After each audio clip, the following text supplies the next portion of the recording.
Hello, I'm glad to have you with me today. This is Sir Jet for another episode of the History Lectures. Today, our lesson is about Cory Aquino's speech before the US Congress. Now, this is about EDSA revolution and its effects on the Philippines and also in the world. Now, last time we talked about martial law. Now, the next thing that happened was the EDSA revolution. So today, before we analyze the document, I want to present to you how EDSA revolution transpired. There are three events that I want to talk to you or to focus on so that you can see why and how EDSA revolution happened. Now, the first one is I will explain to you martial law, the context of martial law, how bad or how good martial law was. And the next thing would be the Nino Aquino assassination. Now, this is like a domino effect. And then the last domino would be the 1986 presidential election, which led to the EDSA revolution. Alright? So, if you're ready, let's focus on our screen. And these are the three events that caused the EDSA revolution to happen. And the EDSA revolution changed the life here in the Philippines and in the world. And that's something that we Filipinos can be proud of. You will see later why I am saying this. So let's begin with martial law. So as you remember from last meeting, Ferdinand Marcos declared martial law on September 21, 1972 because he wanted to stay in power longer than the 8 years that the Constitution at that time prescribed for presidents. And he also said that the country was chaotic. The country will fall into the hands of the communist rebels, so he's declaring martial law. Now, when he declared martial law, he is in essence abolishing the Third Republic and the rule book that goes with it. And in its place, he set up a new republic. So historians call this the Fourth Republic. Marcos calls this the Bagong Lipunan, or New Society in English. And it was a dictatorial government, especially in its beginnings, when Marcos abolished the Congress, and what he says would be the law automatically, no more debate. And the military would implement whatever he would say. Now, Marcos, being so powerful at that time, because nobody can really stand up against him. If somebody stands up against him, the military would be would get rid of those people. And so Marcos jailed all his critics, including the most vocal one, Senator Benigno Aquino Jr., or otherwise known as Ninoy, popularly known as Ninoy. He is the husband of Cory Aquino, and he's the father of Chris Aquino, and he's the grandfather of Bim Bim. Anyway, so Ninoy was put in jail because he's always criticizing Marcos during the pre-martial law years. And Marcos also abolished human rights. No more freedom of the press, freedom of speech, freedom of assembly, etc. Because he doesn't want any opposition, any opinion that is against him. So if you write in the newspaper anything against the government, you would go to jail. If you speak anything against Marcos, you might be dead. If you hold a rally, then all of you will go to jail.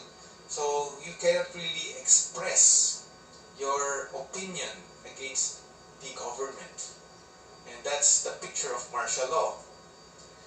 And on the economic side, cronyism was the order. Now, what is crony or cronyism? A crony is a friend or a relative of Marcos. And he got favor from Marcos because Marcos confiscated or sequestered the businesses of his enemies, and he would turn over those businesses to his cronies.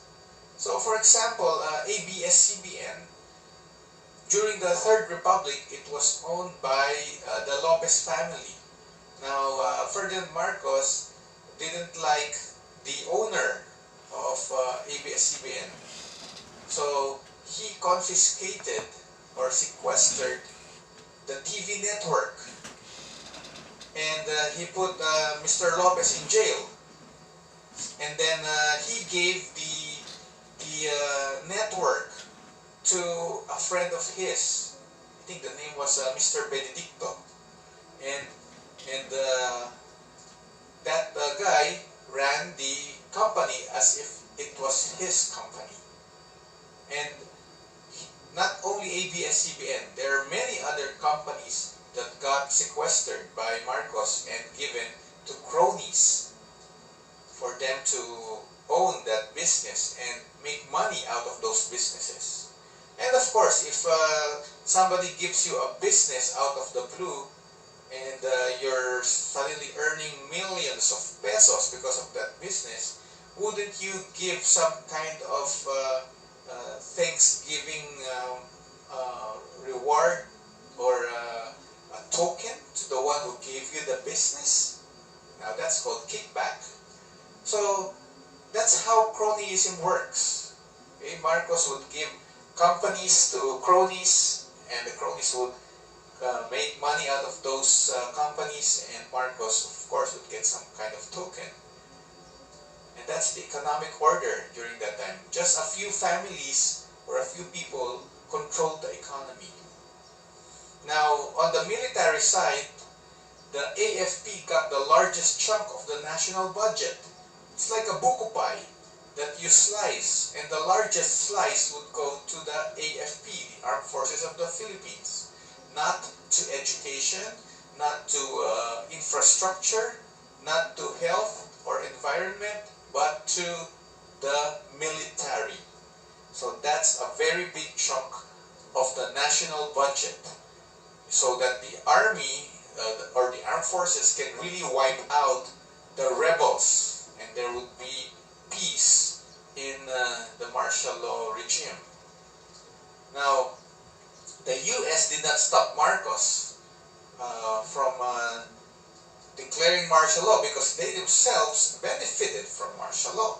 As I mentioned in the last video, the US hated communism, and communism was spreading in the world at that time, making some small countries fall into the hands of communist rebels, and the US didn't want that to happen to the Philippines. So if Marcos is like declaring an all-out war versus the communists through martial law, then the US would say amen to that.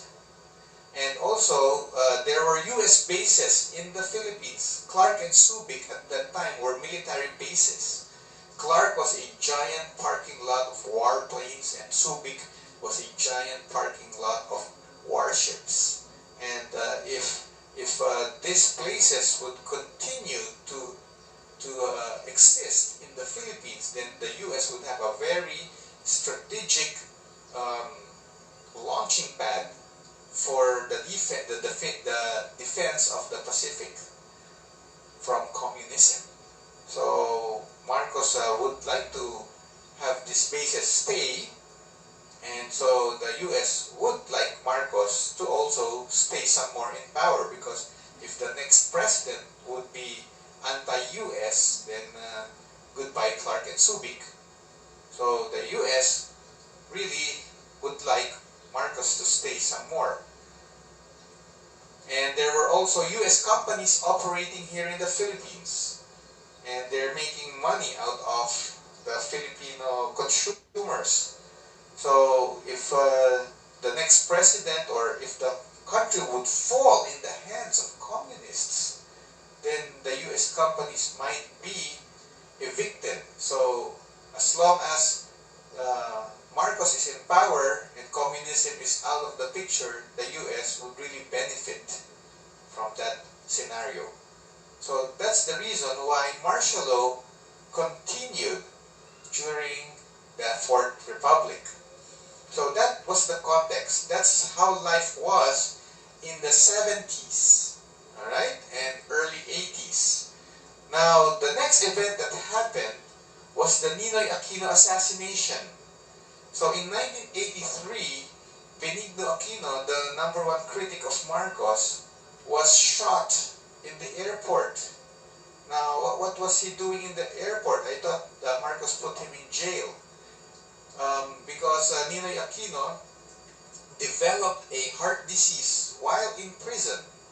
And so Marcos allowed him to go to the United States to have a heart operation.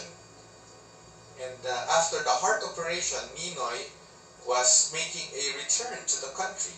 And as you can see in the picture, that's him inside the airplane. And when the airplane landed, some soldiers came in to arrest him and bring him back to prison. And of course, there were media men covering the arrest of Ninoy inside the plane, because he's a celebrity and everybody's curious about Marcos's #1 enemy. So there was some cameramen and some soldiers arresting Ninoy. And August 21 became a holiday. We call it Ninoy Aquino Day. No class, no work on this day. Okay, so when Ninoy was being led out of the airplane, the media men following him, were blocked by some soldiers. And the next thing that they heard was gunfire. And the cameramen tried to run to the windows of the plane to see where the gunfire was coming from. And what they saw on camera was this. Ninoy was already on the pavement with the blood coming from his head. And there's a guy wearing a sky blue shirt, and he is beside Ninoy. He's also dead. And the soldiers put the body of Ninoy inside that van, and it sped off. And that's what happened on August 21. And that's 3 years after Ninoy had his heart surgery in the US. Now, I was a little boy when that happened, and I saw the newscast that showed all these images. And you know, this is what happened. The military was claiming, okay, so in the newscast later that day, the government controlled media. The media, the TV news was really government influenced, and the military spoke also, and the story that they're trying to say is that the guy in the blue shirt, okay, this one, was the one who shot Ninoy as he stepped on the ground. He just darted from nowhere, approached Ninoy and shot him in the head. And so the soldiers shot him because he is the killer of Ninoy. And so we have 2 dead people on the pavement. But further investigation showed that Ninoy, okay, was actually on the 3rd or 4th step from ground zero. 1, 2, 3. So Ninoy was standing here, and there were soldiers on his right and on his left escorting him down, and there are soldiers behind him going down the stairs. And he was shot at this point, and then he fell to the ground. Now, the funny funny thing here is that the autopsy report showed that Ninoy was shot point blank on the head. Point blank means it's not from long range, but it's short range.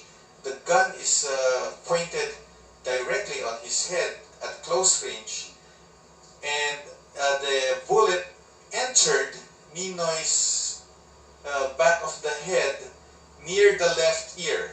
Okay, so touch your left ear, behind your left ear, touch that area, and the bullet made its exit on the chin.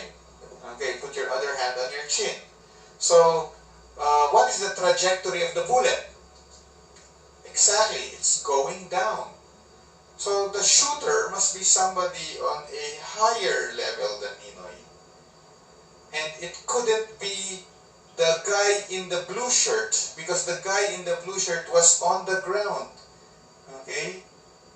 How can you shoot somebody who is 5 feet 10? Ninoy is 5'10". And he's standing on the third step. So that would be around 3 feet or 2 feet plus 5'10". And the shooter is just, the guy in the blue shirt is 5 feet 4 inches.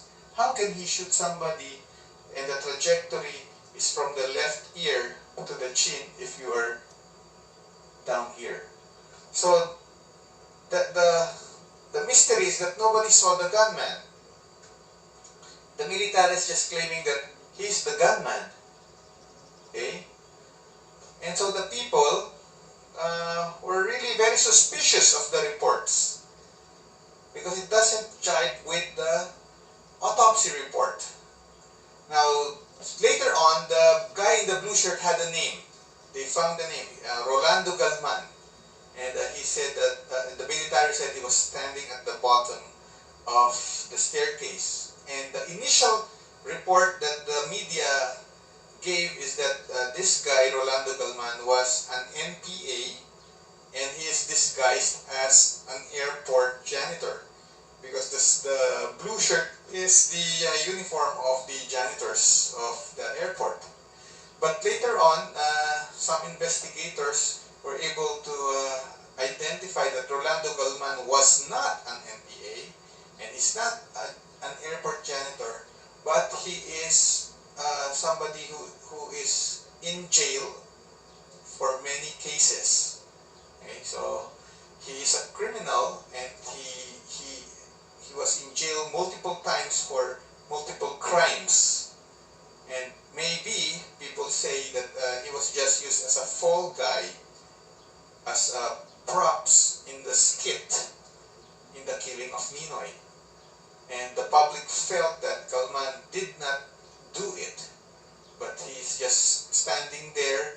Somebody shot Ninoy from behind his head, maybe somebody behind him in the stairs, and when Ninoy was shot, then they started shooting at the props, Rolando Galman, to make it appear that Galman was the shooter.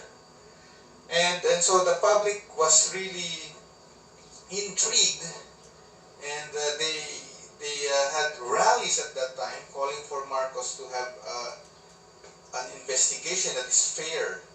And Marcos assembled an investigating committee to solve the case, so that the people would somehow be appeased. Now, this is the funeral of Ninoy. Okay? As you can see, lots and lots of people accompanying the coffin going to the cemetery. Now, the committee that Marcos established was able to convict the 15 escort soldiers. Okay, so I told you there were soldiers left and right of Ninoy and behind him. So the 15 soldiers with Ninoy went to jail. But the committee failed to identify the shooter and the mastermind. Okay, so it's like a half-baked decision. The committee wouldn't or couldn't identify who among the 15 pulled the trigger, but they are sure it's one of the 15. So they sent the 15 to jail.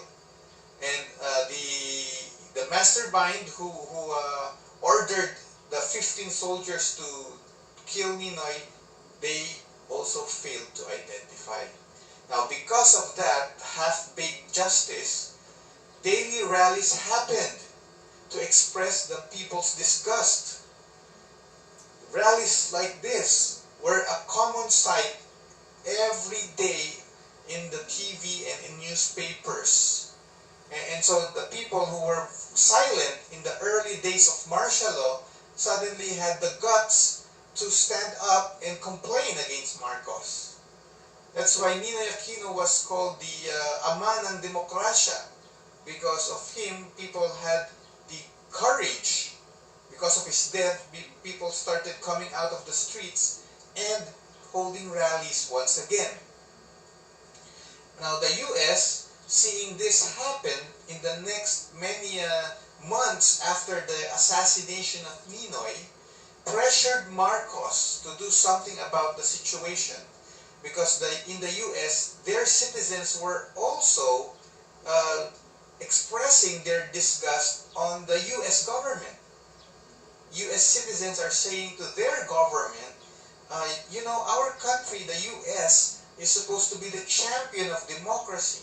But how come we are supporting a dictatorship in the Philippines?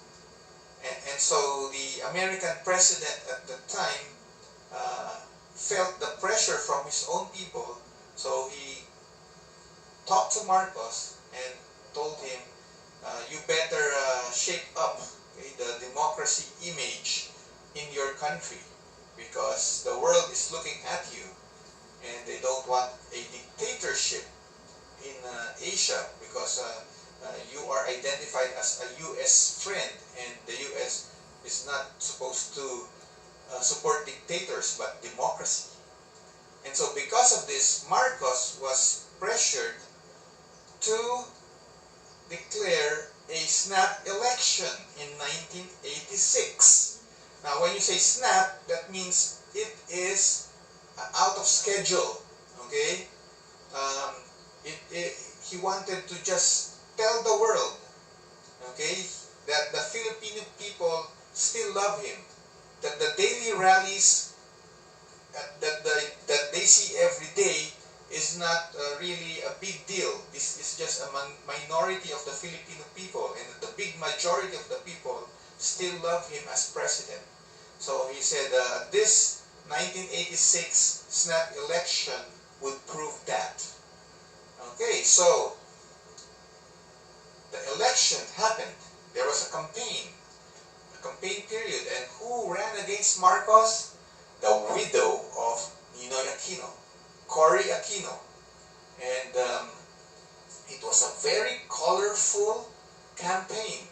It's red versus yellow. That's why I'm wearing a red shirt today. And then the PowerPoint slide is yellow. So you will see the two sides of that election. If you're a Marcos supporter, you wear red. If you're a Cory supporter, you wear yellow. And then they have hand signals. What are the hand signals? If you are pro-Marcos, you do the victory sign. Okay? And then you shout, Marcos, Marcos, Marcos pa rin. Yeah, that's their chant. Now, if you're a Cory supporter, you do the L sign. Okay? L stands for Laban. That's the name of the political party of Cory, Laban. And you would shout, Sobra na, tama na, palitan na. Okay, so very, very animated and colorful campaign. And so the election happened on February of that year, February 7th to be exact. And you know, there was a landslide victory. Who won? Marcos, by a landslide. And many felt that he cheated. Even the COMELEC walked out at one point, because when they press something on the computer, the wrong numbers come up, and Marcos seemed to be programmed as the winner whenever they press something or some data on the computer. So they walked out. And nonetheless, the government or the Congress, I think that it's called the Assembly at that time, okay? The Assembly proclaimed Marcos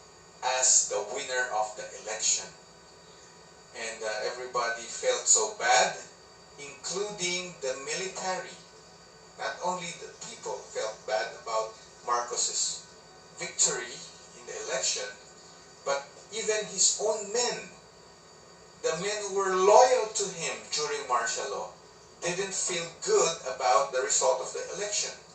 Specifically, the defense minister, Juan Ponce Enrile.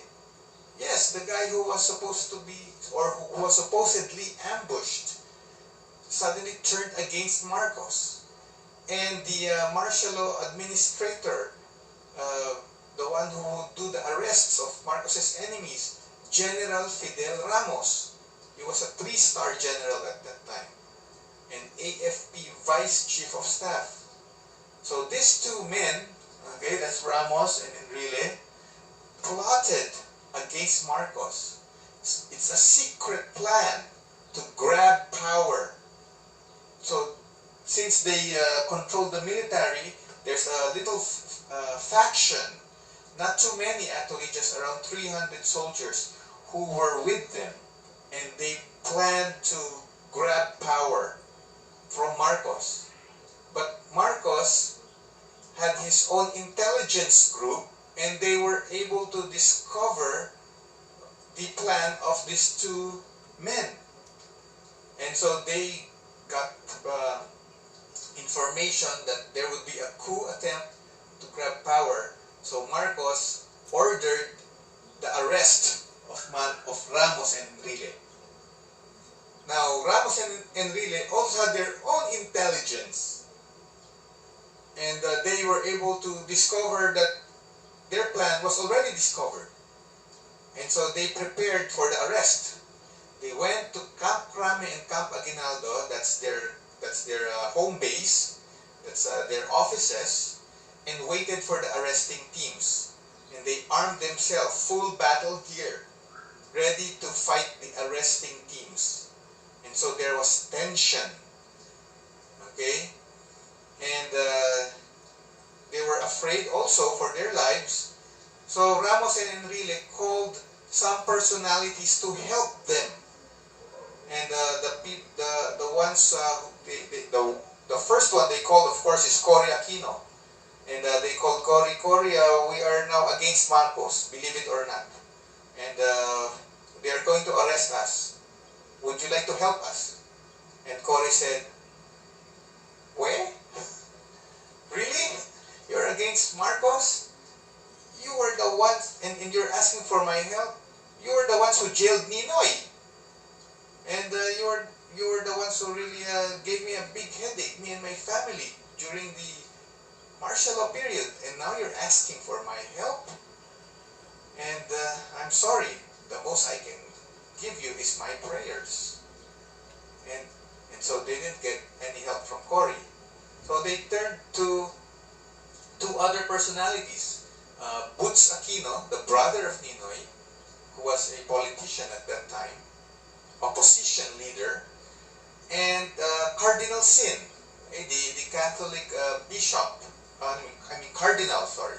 He's a cardinal, so cardinal is higher than the bishop. And these two people called on the Filipino masses to come out and surround Camp Crame and Camp Aguinaldo so that the arresting teams would not get Enrile and Ramos. They did this through radio. They made a broadcast on radio. Cardinal Sin, Boots Aquino, and then the people heard them.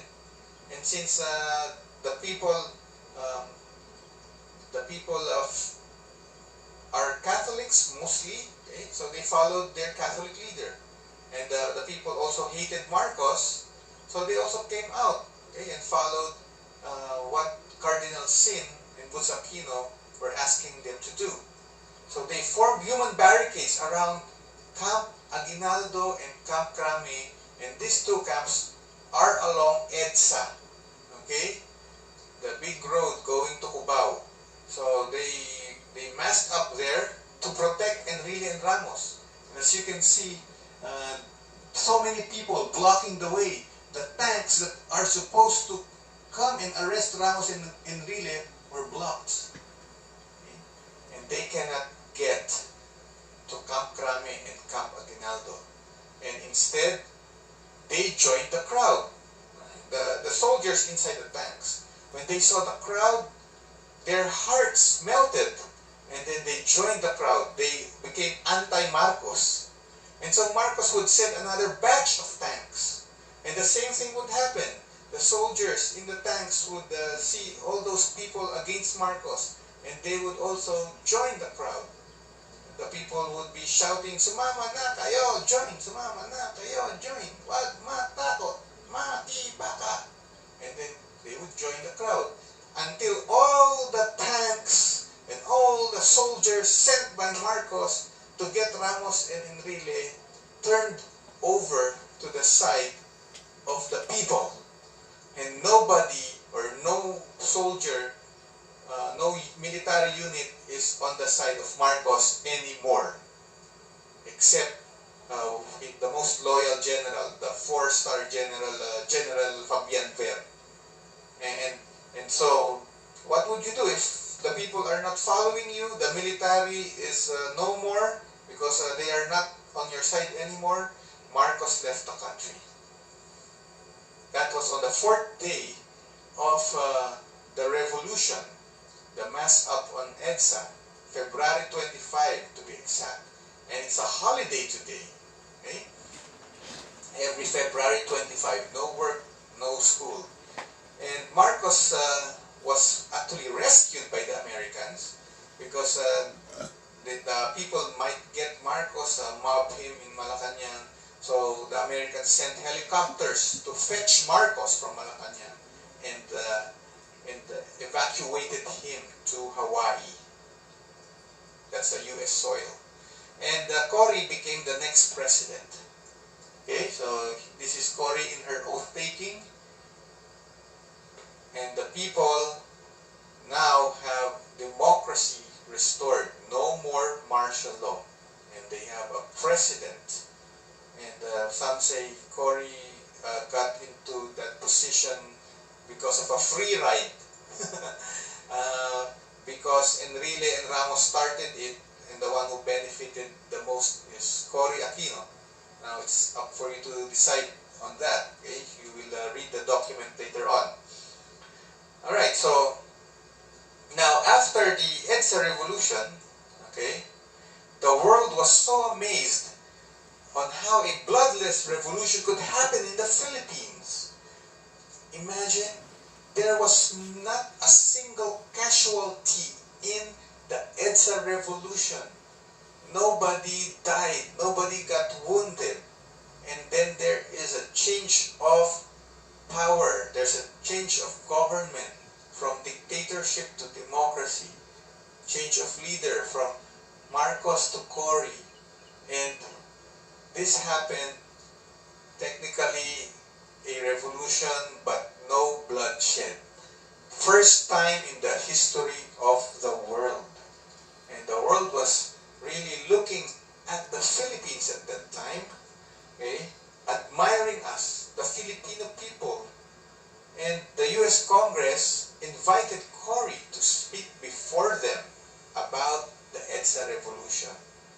And Cory obliged to their invitation, and there she is, okay, in front of the U.S. Congress, delivering the speech. So what will you do now? You will read the speech, okay? I uploaded it in Blackboard, PDF file. Get it, read it, study it line by line. It's just short anyway. And you have 20 questions to answer. Alright, so you have 48 hours to answer the seat work. So this is Sir Jet saying, see you around.